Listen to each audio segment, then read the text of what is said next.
சந்ததிகளா தலைமுறை தலைமுறையா பார்க்கிறோம். எங்க குடும்பத்துல சில பேர் அல்பாயுஸ்ல செத்துக்கிட்டே இருக்காங்க. ஆம்பளையால் 40 வயசுக்குள்ள இறந்துடுறாங்க. அது ஒரு சாபம்.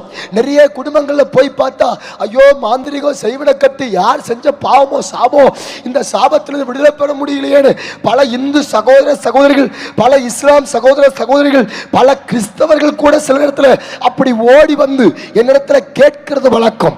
ஆனால் இயேசு கிறிஸ்து சொல்லுகிறார், மரத்திலே தூக்கப்பட்ட எவனும் சபிக்கப்பட்டவன் என்று எழுதியிருக்கிற பிரகாரமாய் கிறிஸ்து இயேசு நமக்காக சாபமாகி நம்மை நியாயப்பிரமாணத்தின் சாபத்திலிருந்து நீங்களாக்கி மீட்டுக் கொண்டார்னு கலாத்தியர் 3:13 சாபத்தை எந்த தெய்வத்தாலையும் மாற்ற முடியாது.